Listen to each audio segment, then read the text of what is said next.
your arms around me to tell me that you love me. Deprivation lived in my home. The feeling of being unloved by my mother lived in my home. Abandonment lived in my home. Low self-esteem lived in my home. And child prostitution, it lived there too. See, I know it all too well. It all started when my neighbor took $20, crumpled it up, and put it in my hand. The first time he fumbled me. The second time he caressed my breast. The third time he pulled my panties down and inserted himself in the inside of me. And after he slept with me, he passed me to his brother, and then they passed me to the father. The man behind me was sleeping with me. The man down the street started sleeping with me, and before you knew it, half of the community was sleeping with a hungry, scared, desperate 11-year-old child. See, I know everybody in the room is familiar with that nursery rhyme, Humpty Dumpty, because it's truly one of my favorites.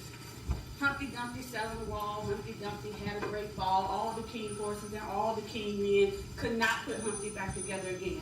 And so many times, my life was just like Humpty Dumpty, broken, with low self-esteem, the feeling of being abandoned. But it wasn't until the real king came. And his name was King Jesus. And he gave me my humility. He gave me my fortitude. He gave me my peace. See, because I know what it feels like to have low self-esteem. I know what it feels like to want your mother to put her arms around you and it don't happen. I know what it feels like to live with 30-something families, not because defects got involved, because you just know your house was not stable.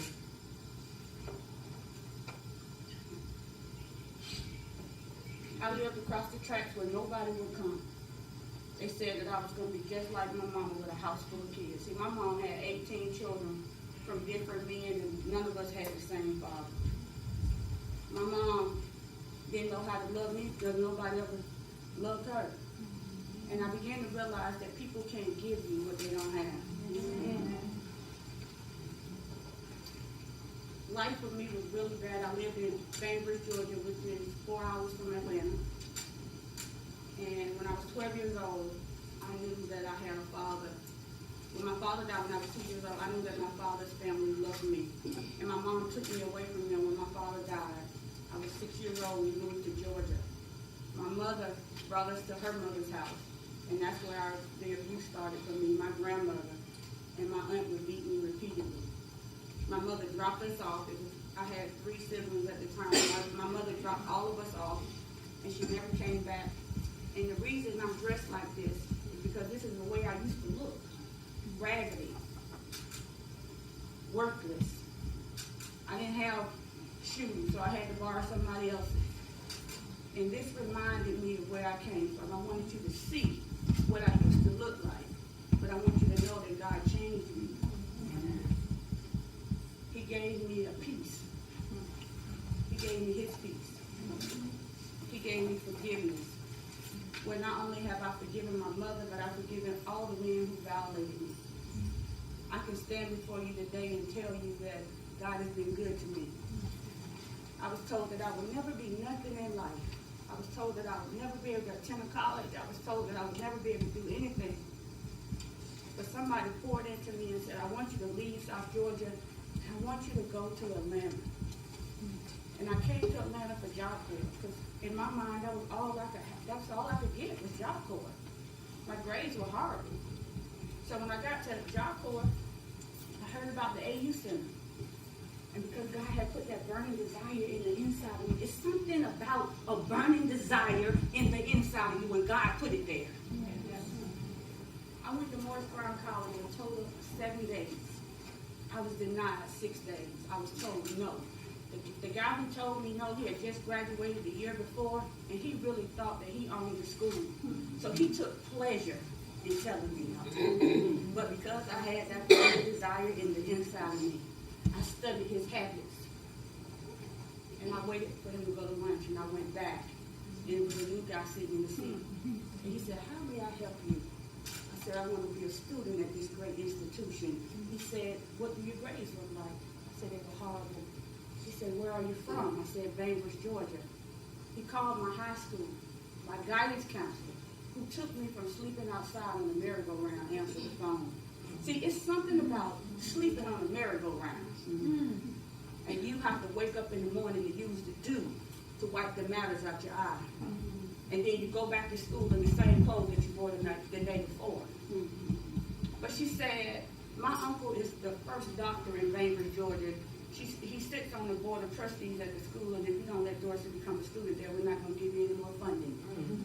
So when he hung up the phone, he said, Dorsey, you can be a student at this great institution.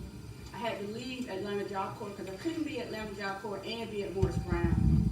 So I was homeless, walking up Martin Luther King Jr. Drive, and God still had that burning desire in the inside of me, allowed me to go knock on the door. Excuse me, sir. I just got accepted at Morris Brown and I don't have anywhere to live. He said, well, this house is for recovering addicts. I have no room for you, but you can sleep on my balcony. Gave me a tour of the house, showed me where the bathroom was, and that night, I sat on the balcony, and I had my feet propped up, and I was able to watch all the activity that was going down in Milwaukee. But because God had put that burning desire in the inside of me, I knew I was worth more than sleeping on the balcony. So that morning I got up, went and washed my face, and the bathroom reminded me of where I came from. I went back down to the restaurant, and I told the director of housing, I have no money to stay in the room. She said, I'm going to give you this key. Don't you tell anybody. The room was designed for 2 people. I had 2 beds, I had 2 closets, I had 2 desks, all by myself. And then you gotta remember, I'm in the dorm, I don't supposed to be there, so I can't eat like the rest of the students. So I'm just walking down the hall, and the lady says, why you don't ever come inside and eat? I said, because I'm not on a meal plan. She said, baby, when I'm working on the door, you come 2 times a day. So I went for breakfast, and I went for dinner because I knew that I could make things happen for lunch. And one particular day, this is my favorite part, I was walking on the yard with some ragged jeans, shorts, some red tennis shoes, and a ragged white t-shirt. And I seen this man, this young man, black, good looking, walking toward me, and I said, I like your tie. I wasn't interested in him because I had already came from a place of brokenness, of where people had taken advantage of me ever since I was 11 years old. But I seen something in him that was a little different. And he asked me, could he have my number?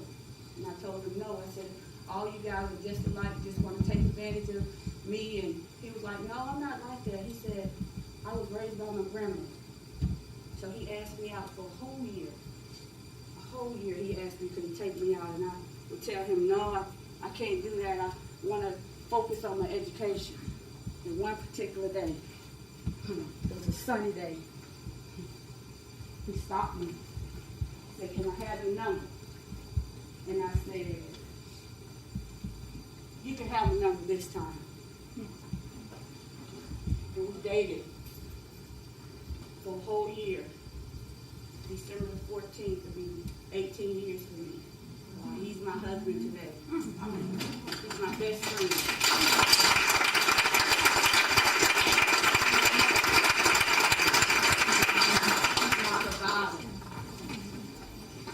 You know, even when I took him home, everybody had counseled me out. Everybody had taken advantage of me, had slept with me, had said that I would be nothing. And I was afraid to take my boyfriend at the time home because I knew somebody was going to tell him about my life. So as we were riding back to Atlanta, my sister and my mom had already tried to put something in his ear about me. So I said, I got to tell you something about me. I said, and if you leave me, it's okay because everybody will walk out my life. And the words that he told me was, I'm not going to leave you. You had to do what you had to do to survive. Not one time has he ever judged me. Not one time has he ever called me out my name. So I come here today to tell you that God is so awesome. That he really is a healer. But every time that somebody took advantage of me, he restored me. He gave me a peace like I never had before. He gave me a husband, he gave me an education. And even though sometimes I hurt, and even though sometimes I have my own issues in my tissue, I realize that it's somebody that needs to hear what happened to me so that it won't happen to them. I know it's some little girl that needs to know that their body is a treasure. I'm excited about telling my story. Don't cry for me. Don't cry for me. You cry for the little girl or that young girl that's walking on Jonesboro Road, or walking down Far Road, or walking down Metropolitan. And when you see them and they're dressed a certain kind of way, don't judge them. Just know that it might be something going on in their home just like it was going on in mine. You know, if you see young men with their pants pulled down, don't talk about them. Pull them over and try to encourage them. Because you don't know what they had to do. You know, you don't know their situation. You don't know their struggle. You don't know if they didn't have lights. You don't know if they didn't have water. You don't know what it's like to sleep with somebody for some stew beef and 2 cans of green beans at 11 years old. You don't know what it's like to go and sleep with somebody, give your mom the money so the lights can come on. You don't know what it's like for somebody to lay down with you and you don't even get money sometimes. You just get a popsicle or an ice cream sandwich. So it's a pleasure to stand before you today and tell you that God truly has blessed me. And I'm in a good place in my life, and I'm happy than I've ever been before. And I've been bruised, but I'm not broken. And I am